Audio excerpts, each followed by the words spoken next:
What's up, y'all? It's your girl Yaminah Legohn from Art of Legohn. We are here at the Globe Theater in downtown LA on Broadway at the Fame Live.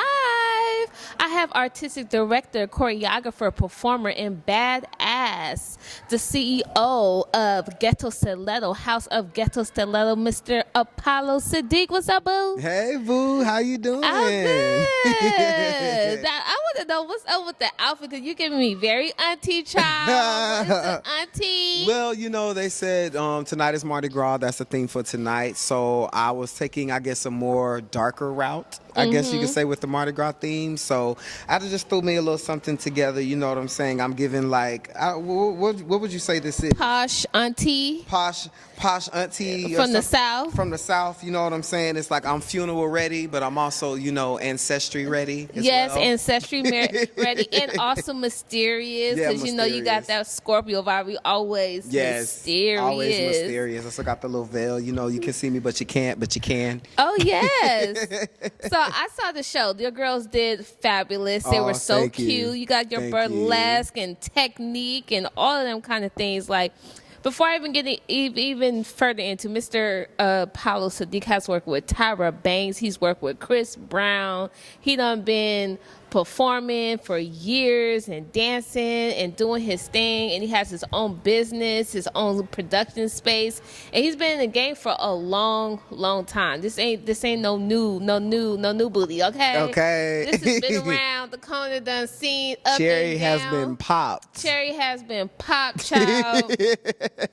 He done worked with so many people just in the film industry and the commercial industry and underground and all the way around. So you're all the way around artist, because you're not just a choreographer. You do the fashion part of it. You teach. You also teach women how to dance in heels. Yes. Like, that's pretty dope. That's super dope. Thank you. I appreciate it. So what you feel about the show tonight? The show was great. I was a little nervous getting everything to it. You know, I had two girls I had to pull out, you know what I'm saying, originally, so I had to bring another two other girls in. But these are all my girls, so we all used to working together, and we're used to having to have these moments where it's like last minute.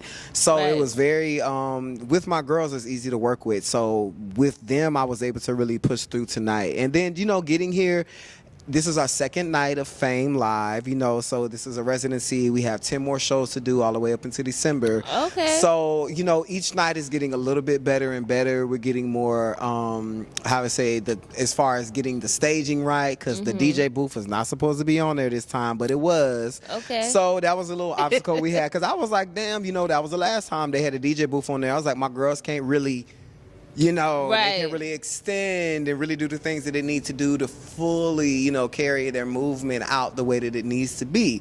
But that's why I love my girls, because even though we expected that and planned for that, that wasn't what happened. So, you know, as artists, we have to do what we got to do. We just got to do it. The professionalism shows. Oh, well, thank you. That's what's important. As a professional who's been in the game for a long time, we know that there's always going to be some type of obstacle, but it's how we get around it, right? Yes, it's always fucking something. You know what I'm saying? Period. It's always something, but you just got to get through and figure it out, and you got to do what you got to do, because the show must go on. The show must go on. Like, I really love your style. Like, what inspires you to create these choreography extravaganzas? I say my style is very a mixture of a lot of different things. I do love like the old school, like fanfare, jazz, or like the old, like the 1940s, 1950s. Like, I love that style. Yeah. Yes, Donna Boo. Yes. Okay. That was one of the artists that just performed with you. She did a song. She did her thing. Like, she went all the way in, swinging that ponytail, child. Donna Glove. Or Donna Glove? Was it Glock? Shit. Donna, you killed it, boo. I know you killed it, boo. But yeah, like I've had a lot of different inspirations, like Cirque du Soleil, Alvin Ailey are big inspirations. I've always loved to kind of do like a mixture of like that old school, like Vegas style, but still put like a little swag and a little ratchetness to it. So that's kind of like the whole vibe that I'm trying to give. I'm still trying to give them, because what they want, the founders of this show, they want like a, you know, Vegas style burlesque type of essence, but I'm giving that, but in my own ghetto stiletto way. You know what I'm Yes. saying? Classy, but trashy, but, more classy. That's more Yeah, so the so let's vibe. get into this. What is ghetto stiletto? Let people know they haven't heard it because I know what it is. But what is ghetto stiletto? Because you've been doing it for a while, and I know it Yeah. has matured over time. So, Yes, it what does has. it mean to you now? What can I feel? What am I going to feel when I hear ghetto stiletto? When I see ghetto stiletto? When you feel and when you see ghetto stiletto now, it's really matured into being a thing where it's everyday movement for everyday women. So I feel like the movement that I bring out of my girls, people are able to really, I say, connect with it more because they can understand that movement. It's not so much about being a dancer, but it more is about being a woman. And about feeling that femininity deeply. You know what I'm saying? But no, that's really what it's about, is just bringing people's natural energy, natural essence to life. And it's like I don't try to make girls what I want them to be. I try to make them who they already are. I try to push them to be that. So that's why I feel a lot of my movement is based off of how women, their natural femininity is. So that's what Ghetto Stiletto is about. Ghetto Stiletto is about training women how to be confident in themselves, their own energy, their own movement, whatever it is that everyone has. Everybody has something special about them. So it's about taking that, whatever it is that's special, and then on top of that, unleashing the lioness, the femininity inside, and carrying that through, and then bringing it out on stage in a performance perspective. Because I always feel like no matter where you go, you're on stage. If people are watching you, you're on stage. That's how I feel. So it's not just about being on a dance stage. It's about the stage of life. Every single day, you got to walk with confidence because you never know who's watching. You never know who's looking. And that's another thing that Ghetto Stiletto is about. Your next job, your next man, your next blessing, your next opportunity could be sitting right there watching you walk by. And if you're walking by like you don't believe in yourself, they ain't going to believe in you either. I heard that. You know what I'm saying? So that's really what it is. And doing it in a pump. That's the stiletto part. And not only just doing it in a pump, like you got girls doing technique. Yes. They're doing pirouettes and layouts. Okay, and you have and them leaps going with and attitude turns, in heels into a split, and it's clean. Yeah. So when people hear ghetto, that don't mean that dancers don't have technique. Yes. Ghetto is fashionable. Okay. Yes. It starts with the ghetto first. Yes, right? it does. And exactly. then it inspires the people in the Vogue and all of that. Yes. And then they put their little stamp on it, but it always comes from us. It always comes from us. We know this. We know it. You love us. Everyone loves us. Yes. And on top of that, it is Black History Month. It's at the end of Black History Month. Yes, it is. We finished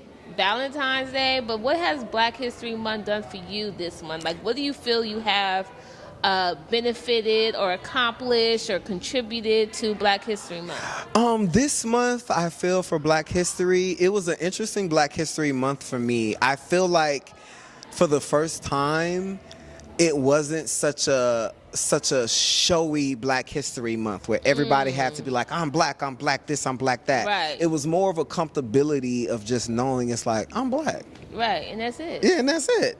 It's like, you know what I'm saying? Like, it really was that. I didn't feel like we needed this, like a whole big parade and all this other stuff. Right. It was just like, y'all get it. Yeah. If y'all ain't got, it's been 3 years of COVID. The shit that's been going on.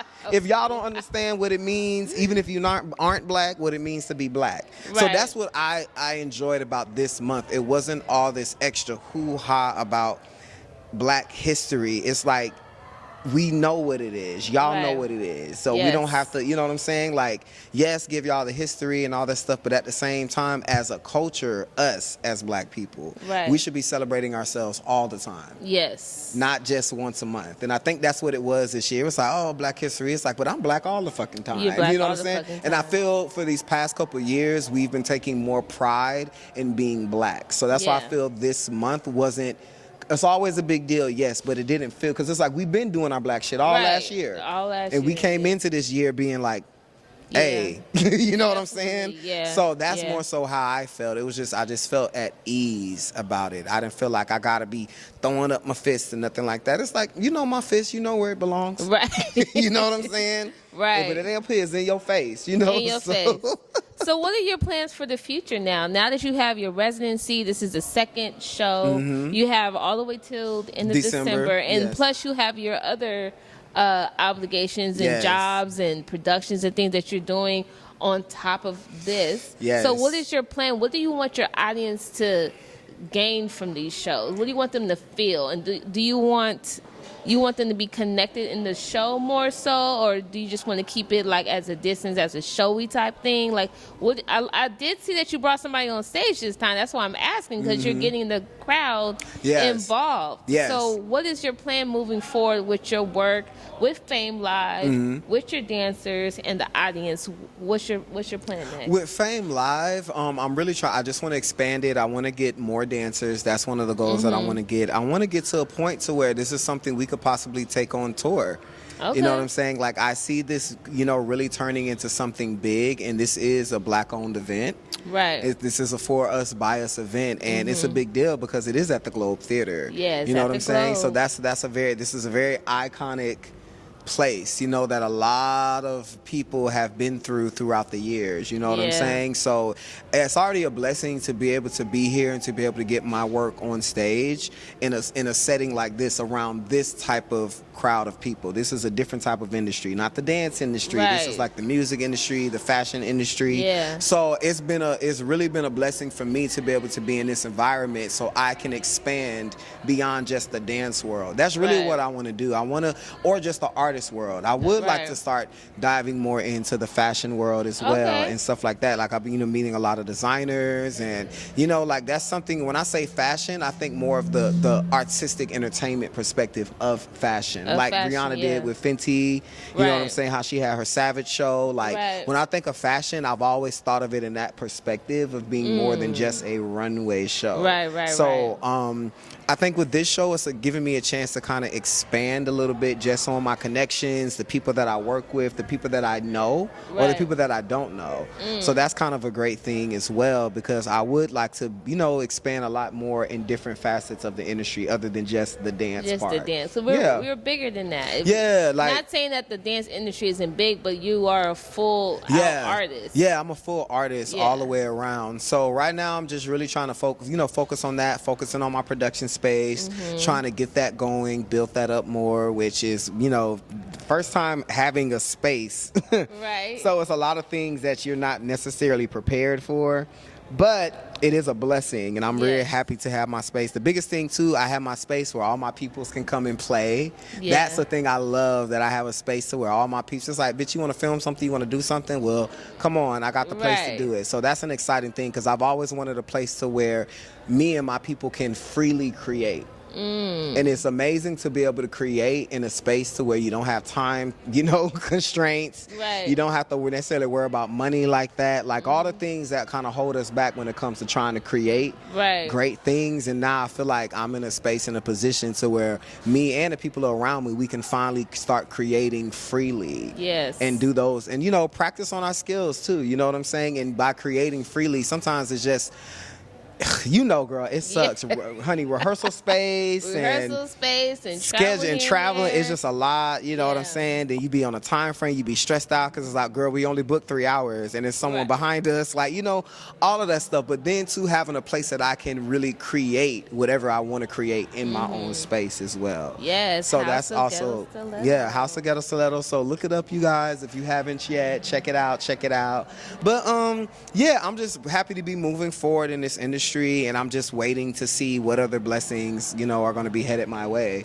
Awesome. Well, thank you so much for meeting with me. Yes, thank you, Yaminah. Are there any? Oh, you're welcome. I love talking to you. I'm always down to chop it up with my boy. Scorpio sis over here. My bro right here. I'm so proud of you. And would you like to give any shout outs to your dancers? I would definitely want to give a shout out to all of my dancers. Bambi, Peaches, both Crystals. Alyssa and Shauna Pops as well. Also want to give kudos to my dancers from last month, Amber, who is not here tonight, and also Lauren, who is not here tonight. They did an amazing job. I love all my dancers. They're beautiful. They're sexy. They always come through. I never have to stress out when I have my dancers, even when I should. I never have to stress out because I know that they're going to do what they need to do. So I'm so thankful to my dancers. Also want to give a shout out to Sheba. She's one of the founders of this whole everything, like Model Mafia, and she's one of the founders of Fame. Also to my boy X.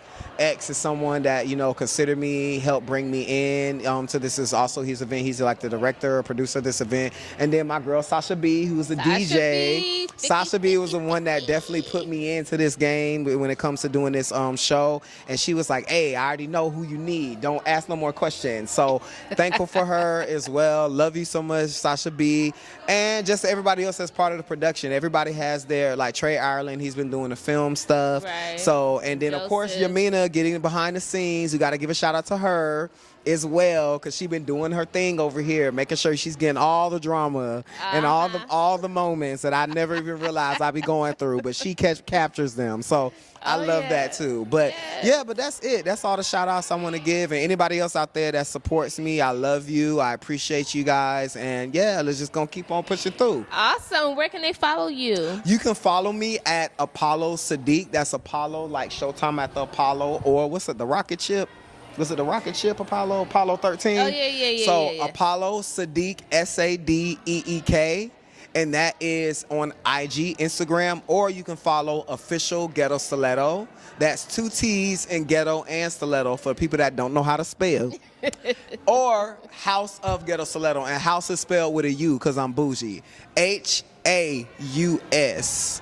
House. Got it? Good. Yes. House of Ghetto Stiletto, also on Instagram as well. So you can find me at any of those platforms, and you'll be able to find the next one if you go to any of those pages. So thank you. Awesome. Thank you so much, Apollo. Yes, it was a pleasure having you. Always a pleasure. Always a pleasure. Yes. All right, y'all. Thank you so much for tuning in. It's your girl, Yaminah Legohn. You can follow me, Yaminah Legohn, and Art of Legohn. Yes. Thank you for tuning in. We will be back for another show. Yes. Ciao. Peace.